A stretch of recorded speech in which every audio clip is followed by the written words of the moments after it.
बिस्मिल्लाहिर्रहमानिर्रहीम। अस्सलामु अलैकुम वरहमतुल्लाहि वबरकातुहू। नाज़रीन, एक गांव में एक बहुत ही गरीब किसान रहा करता था। उसे गांव की एक खूबसूरत लड़की पसंद आ गई और उसने उस लड़की के वालिद से रिश्ते की बात की।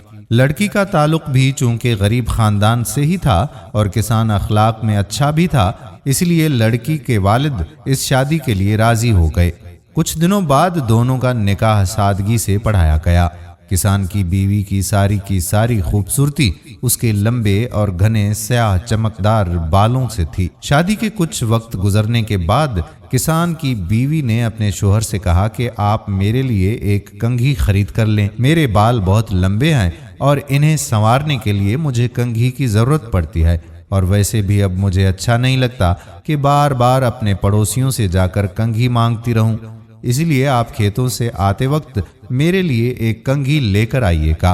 किसान बोला कि मेरे पास तो पैसे नहीं हैं। पैसे होते तो मैं अपनी घड़ी के पट्टे बनवा देता, जो कि काफी वक्त से खराब पड़े हुए हैं। किसान की बीवी शोहर के तंग हालात समझते हुए बोली कि अच्छा ठीक है, कोई बात नहीं, आप बेफिक्र होकर चले जाइए, मैं पड़ोसियों से कंघी ले लूंगी।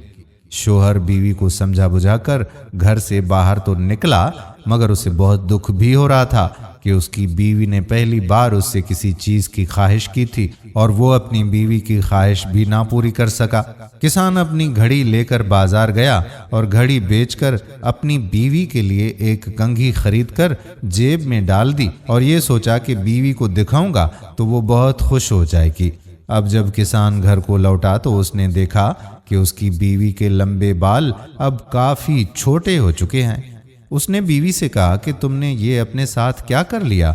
वो बोली कि जब सुबह आपने कहा कि आपके पास इतने पैसे नहीं हैं कि आप अपने लिए घड़ी खरीद लें, तो मैंने अपने बाल कटवाकर वो बेच दिए हैं और आपके लिए एक घड़ी खरीद ली है। अब किसान ने अपना सारा माजरा सुनाया तो दोनों मियाँ बीवी रो पड़े। दोस्तों, ये कहानी बज़ाहिर बहुत मामूली सी है, मगर इसमें हमें ये सबक मिलता है कि इज़्दिवाजी जिंदगी के लिए सुकून एक दूसरे की खुशी तलाश करने में ही है। मोहब्बत सिर्फ कुछ लेने और देने का नाम नहीं, बल्कि मोहब्बत एक कुर्बानी और ईसार का नाम है। जब हम एक दूसरे की खुशी की खातिर अपनी कीमती चीज की कुर्बानी देते हैं तो अल्लाह ताला उस रिश्ते में बरकत पैदा फरमाता है।